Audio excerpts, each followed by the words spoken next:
Ep16, the podcast from Engine Service Design, where we share everything that you need to know about designing customer experiences and services that people will love. On the show, we share inspiring lessons from our practice and from our clients, blending technology, people, and environments. I'm Itamar Ferrer, Associate Partner at Engine, and I'll be your host on the podcast today. Today we're speaking with Ian Rabagliati. He is the Director of Product and Customer Engagement at Eurotunnel LeShuttle. LeShuttle is a service that allows customers to travel between the UK and France. And I'm really excited to be speaking to Ian today because we at Engine have been working with the teams at LeShuttle to develop their customer experience vision and strategy for the future. And most recently, we've been working with Ian and the teams to take strategy into reality. So thanks very much, Ian, and thanks for joining us. Yeah, really looking forward to it. Fantastic. Do you want to tell the audience a little bit more about LeShuttle and your role in the business? So I work for LeShuttle. I joined just under 2 years ago. We were previously Eurotunnel. We've rebranded this year, and we're part of the GetLink group. I think most people know us as the people who built the Channel Tunnel. So almost 30 years ago. So it's our 30th anniversary next year, and we operate the passenger and freight business that runs through the tunnel. So I guess in terms of what that is, basically I look after the passenger business, and that's where people drive to Folkestone or Calais. They drive on a shuttle, and then 35 minutes later they drive off and they're off on their adventure on the motorway into Europe or obviously into the UK. In terms of my role, so Director of Product and Customer Engagement is quite a broad role. So I guess it's ultimately responsible for the end-to-end customer experience. And within that is CRM and loyalty, the sort of digital experience around the website and the app, and then the customer service team as well. I think in terms of the work we've been doing, that's very much around the physical experience. So from someone arriving at check-in to leaving. And so a lot of the work I'm focused on at the minute is working really closely with the operation infrastructure team on sort of that experience and how we sort of create a great experience for our customers.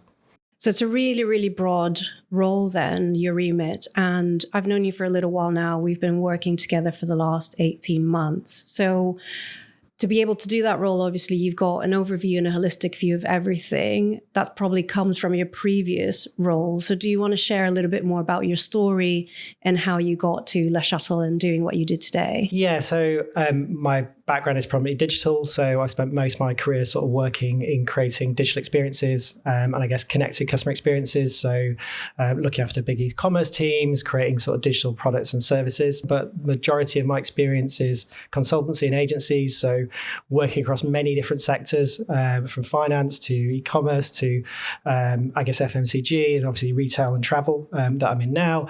But I think that sort of holistic view of things and working with many different businesses means that I can bring a lot of experience from different sectors to this role. I think also this role requires you have to be quite able to adapt. Things change all the time. Things that we thought were set 6 months ago have now changed, and things in 6 months' time will have changed again. There are many sort of moving parts within the type of organisation we are. So the ability to not be set on one thing and adapt and continually evolve, I think, has really sort of set me up well for this role. Yeah. And what was sort of the environment or sort of the setup when you arrived at LeShuttle and you started to sort of think about potentially doing a project like the one we've done? Yes, I think, as I say, we're coming up to our 30th anniversary. We have many people who've been there for quite a long period of time. And so there's incredible experience within the business. Over the last couple of years, we've had some new exec members come in at board level who've, I guess, really looking to transform and change the organisation and create great experiences for our customers. In terms of the environment, so it's very collaborative. Actually, you can't do this on your own. We work really close with those operations teams and infrastructure teams. And it's very much a collaborative organisation. Obviously have the English-French element to it, but teams work really closely together. Nice. So you're at probably looking at the next 30 years in the future. And when you arrived, you were in this environment that was thinking about transformation, that was potentially thinking about looking at what that future might be. So how did the idea of this project, creating a new customer experience vision or strategy, how did that come about? Where did that sort of originate from? Yeah, so I think over time since we started originally, it's very much a shuttle service. There was very limited sort of border controls, things like that. We're part of the EU, so I guess the concept of the service versus now is very different. I think particularly over the last couple of years, there's been many things that have changed with obviously what happened with Brexit and COVID, and then other things that have come about since. I think also behaviours in terms of travel behaviours have changed a lot. I think what the business has been amazing at doing is that iteration, so adapting to all those continuous changes and challenges that it's been presented with to keep evolving the service, evolving the operations side so that it continually works for our customers.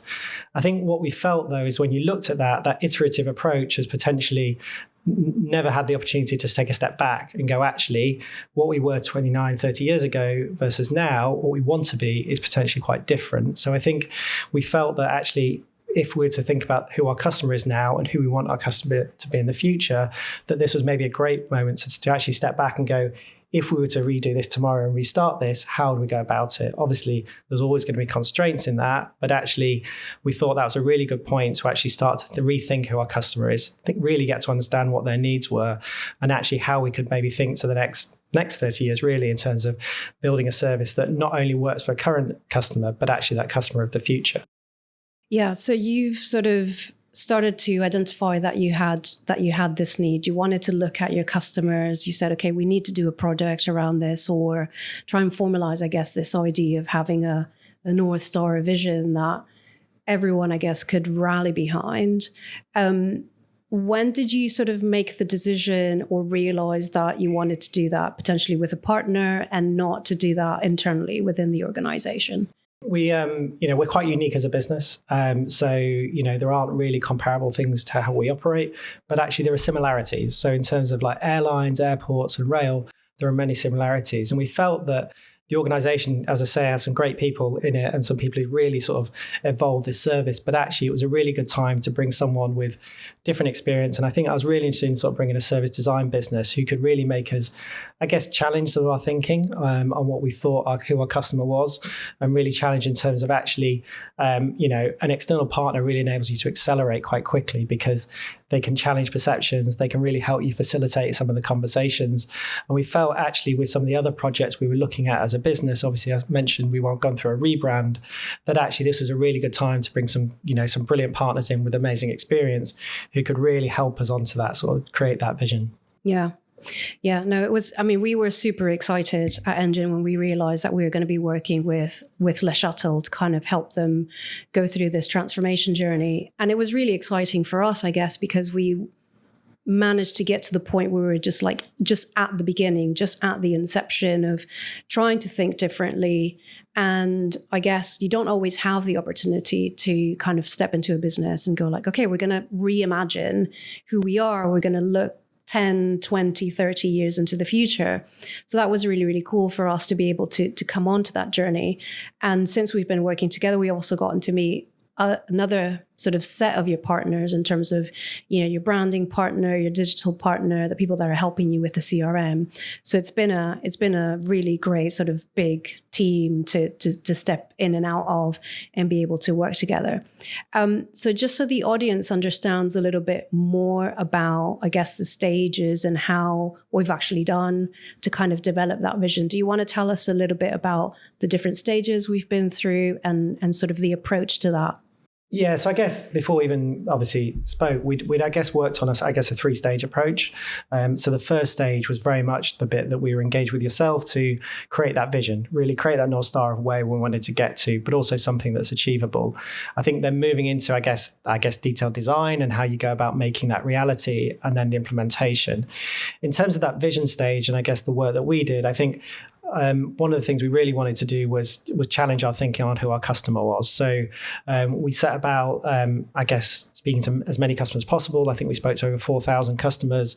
We did many different things, such as, getting customers to video their experience, to sense their reaction, to see how their emotions were during that period, to actually see what were the things that worked, what were the things that didn't, to really give us a starting point for how different customers what they want from this service. And I think with us, that customers, they can be multiple personas. And I think that's an interesting thing to think about, because if they're traveling with their family or on their own or with friends or with a pet or actually different times of year, what they want from us is quite different. So I think the persona piece was really important to, I guess, understand who our customer is, but also who our customer of the future could be. So we could start to really pinpoint the things that are important to them, to set the starting point for how we then build that experience. I think what that did is it enabled us to, I guess, have a huge amount of data and understanding of our customers that we've taken on quite a lot further since, actually, in terms of overlaying transactional data and things like this to validate those personas that we created. I guess from there, we then moved into, I guess, a vision in terms of what are the key principles that we want to take forward, that we want to be part of that future experience, before we started to move into, I guess, visualizing it a little bit and bringing that to life with, I guess, concept experience and service stories. So I think from all through this, it's kept coming back to who is our customer, what are their needs, and what do they actually want from us. And I think that's really helped us to challenge our thinking all the way through, because we've always had those in mind. And it's good to see how they've been adopted actually across the business. So yes, they were created for this vision project, but all those other projects you mentioned around like the brand and the sort of digital experience and CRM, we're actually using those personas as part of that. So I think that's one of the things. It's not just become a document that we never go back to. It's actually something that's living, that we're continually evolving and so looking at and feeding into other projects. Yeah, and the intelligence of your customer continues to grow, right? As you move through the service every day, the service is always active, so you're never closed. It's always there for customers. And I think what you were saying there was really interesting about learning about your customers and kind of bringing that outside view into the business. And when we started working together, I think what we did, we helped to facilitate that process, but also we took the inside out approach, because then we had to sort of become a bit of experts in your business. And we've been fortunate to have access to a lot of different stakeholders to be able to speak to the frontline teams. And I think bringing those two things together in a team and in that collaborative sort of stage was really, really key. And I guess it's been a good journey so far, I think you would say, in terms of, and we continue to work on that, but it hasn't always been super smooth, because obviously with change can come a lot of challenges, and there are a lot of things that LeShuttle is looking to change, to improve, to reimagine.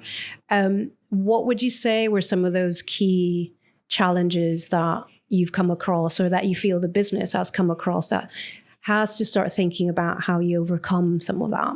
Yeah, I guess at the starting point, it was quite ambitious. And, with ambitious things like this, that it can sometimes feel a little bit daunting to people. So, we've operated very well and very successfully for a number of years, but we're coming in and rethinking some of those processes. So I think you'd always expect that there's some challenges around that. And I think the challenges were more that actually we had to really understand the detail of how things worked, because when you're coming in and changing things that operationally work quite well, but with a customer mindset, that's going to not necessarily scare people, but it takes a bit of working through to understand it. And I think one of the big successes of how we've done this is we have a very engaged exec committee who were involved in the project from the start and at key playbacks, but also across the business. And I think one of the things, I've done these type of projects before, and you often get hit with quite a bit of resentment from people and I guess people against change.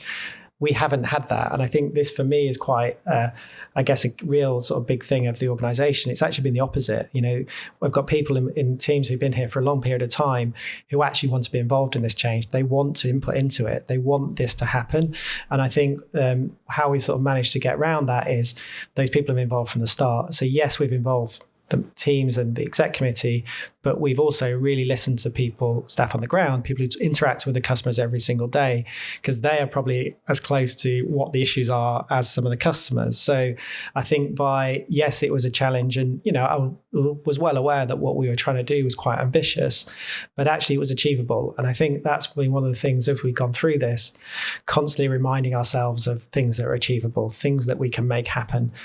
So yeah, I think that's some of the challenges. I think also in terms of the type of, we're a government controlled environment. There are things that are out of our control quite often. And I think that even we don't know what's going to happen in some of these instances. And I think we have had to be adaptable. So things that we thought were going to be in place 6 months ago are now very different to what they might be in 6 months' time. And so we have to keep reacting to those. And it can't be just a case of, well, this is it and that's set.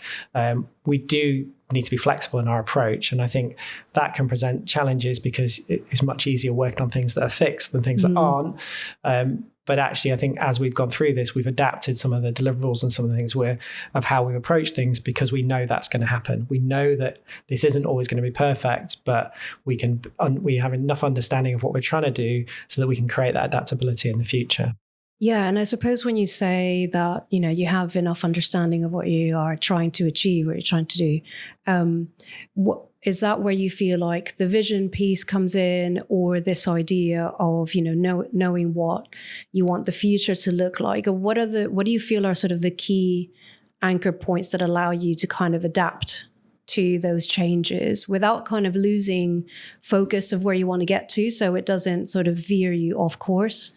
Yeah, so I think within the vision, we identified some key principles. And so those key principles are the things that we have in mind as we go through this. So as much as things change and adapt, we know those key principles are what came out of the research and that we want to be a key part of that future vision. So the things that happen underneath it, yes, we adapt them, we change them, but actually those core principles still remain. And I think that's really important as we go through this, that we have communicated those, that this is why we're doing it, because we identified some of the problems, some of the challenges, and those principles are the things that are going to make that better in the future. So I think those are the things that aren't changing. And the vision, obviously, is we're very clear what we want to do. But how we execute that will continue to evolve because those changes will happen. And, it's not always a perfect world. So I think we're aware of that. But the goal is to deliver as much of those key principles as possible. Yeah. And I guess with those challenges also will come a number of opportunities, right? Because it might unveil a way of doing something even better than maybe what you thought you could do it in the first place. So I think with that kind of, I guess, sort of continuously evolving environment, you're going to have, yes, challenges, but you're also going to have a number of opportunities if you have that vision, but also, you sort of you're open enough to kind of be able to spot those opportunities, not only for, I guess, improving the customer experience, but also you might untap opportunities in the market, right? So it's been 18 months. We've sort of worked with you guys on the vision, on the strategy. As you're saying, what the future looks like. You're sort of on that path of starting to make some of that a reality. So you're moving from that initial stage that you spoke about before of just, I guess, imagining what can be, and now moving into trying to actually achieve some of that. What would you say are sort of the key, now that you're starting to realize that vision, what would you say is part of like the key impact or some of those key outcomes that you feel that you've already achieved, although it's quite early days, but you feel you might have already been able to achieve some of that? So I guess what we're seeing is the work we've created is now filtering into other projects. So it isn't just this is one vision where that is used, it's being used in other projects. So across the brand, across another different elements, we're coming back to that researched insight.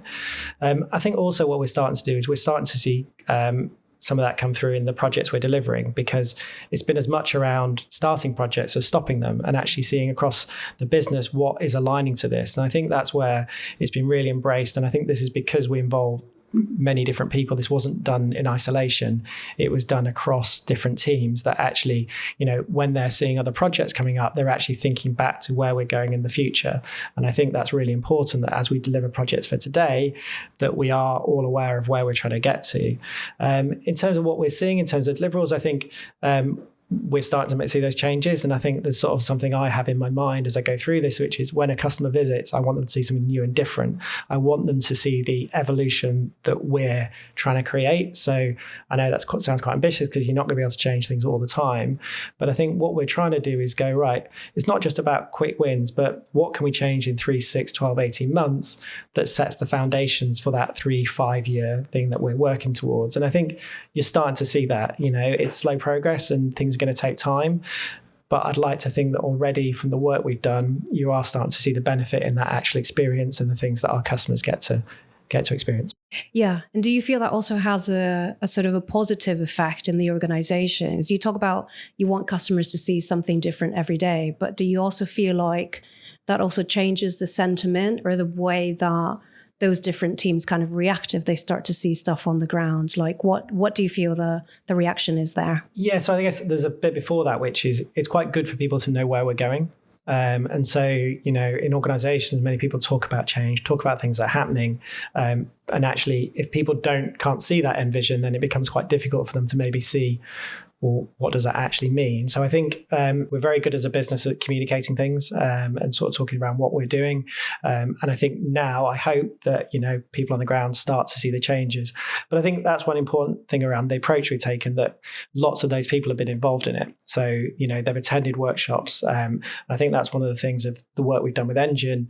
I think we've probably all spent 2 years in remote workshops and things like that. But actually being on the ground, running workshops in person with all these different operation people, and our operations team allowing those people to come away from their day job a little bit to really input into this process. So I think they're very much bought into it and want to see the changes that they've spoken about with us coming into practice. So yeah, I think, and hopefully over time we'll see that more and more as some of these changes start to take effect. Yeah, I suppose there's that sense of ownership as well. It's like, oh, I remember being in a room talking about this, and now I can sort of see it happening there. So that's, kind of something that I guess people might get excited about, probably gets you more traction and buy-in, and I guess appetite to do more maybe. So I guess having gone through that process in the last 12, 18 months, what would you say to someone who's in a similar position to you, or an organization that's thinking about potentially starting a transformation journey? What would be your top 3 tips for them? Yeah, so I guess probably the first one will be involvement of senior stakeholders all the way through. So, what you want to avoid just, I guess, telling them we're going to do it and then coming to the end with this is what we've done. I think one of the key things, one of the big successes of this project, I guess we're lucky that our exec committee are very engaged and very sort of close to the business, that we involve them throughout. So at the end of each phase, we had playback sessions with them. We spoke them through the journey we were going on. So not only they could see the direction we were going in, but also they could input into it, and we could get their expertise in certain elements in terms of the direction we then go in. So I think involving them was really important. And on the other side of that as well, involving teams from across the business. So I think throughout this, we've almost engaged with pretty much every team within the business. So for the operations, the infrastructure, the legal teams, HR, they've all been involved in this process. So, from all levels. So people have been aware of what we're doing, being able to input into it. So there's sort of been no surprises throughout that process. I guess the other thing is pick a great partner. So obviously we've working yourself, really closely. But I think it's not just about picking that partner. I think it's really embracing them and giving them the time and giving them the same amount of sort of attention that they give you. So I think, one of the great things that Engine have done is they've really sort of embraced the culture. They spent a huge amount of time with us, and sort of that's really got sort of support from across the business. But also from our side, I think we've committed quite a lot of time and effort to Engine. I think that's meant that we got so much from all the workshops and all the different outputs. So I think, yes, a great partner, but work really closely with them.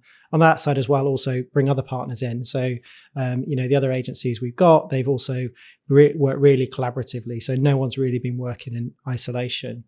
I guess the other one is, which we've touched on a few times through this conversation, is make things actionable. So I think, on top of my head all the way through this, and even more so now actually where we're in this sort of delivery phase, is actually it's great having a vision and you need something to be working towards, but actually you need to make it achievable and you need to be able to continually show your progress towards it. So I think, yes, the vision's really important and that's been an incredible process, but actually the thing that matters is what you do with it, actually making that change, customers and people on the ground seeing that change happening. And I think the thing that I think about all the time currently, and we have lots of conversations around, is how do you actually make that happen? And I think that for me is the sort of a real key thing as you go through this process. Yeah, I definitely echo that. As part of the team that's been, working on the project, working really closely with you, one, having access to all of those teams and all of those people has been amazing because we can really understand the business. As you say, being able to make things actionable, have that view of a roadmap. So what is version 1 of this, and setting the foundations for that in terms of what you want to achieve in 5 years. So it's been again for us a really, really great opportunity, and we're really happy to continue working together. So I guess the last thing is to just tell our audience, where can people find out more about LeShuttle? How do we take a trip with you? Yeah, so I guess, firstly, really enjoyed the conversation. And so obviously go on LeShuttle.com, follow our social channels. But the best thing to do is to take a trip. So when you're thinking of your holiday next year, don't fly, get in the car, go with LeShuttle, chance to explore and go on adventures around Europe. So many things have changed now with, remote work and things like that, whether it's going to Europe for an adventure or people coming from the continent to UK. Yeah, go and experience it. Thank you so much for joining us, Ian. It's been a pleasure speaking to you today. Thank you. Really enjoyed it. All right. Thanks, guys, for tuning in to another episode of CXD. If you want to find out more, please go to the links in the description below and follow us on any channels that you listen to your podcast. Until then.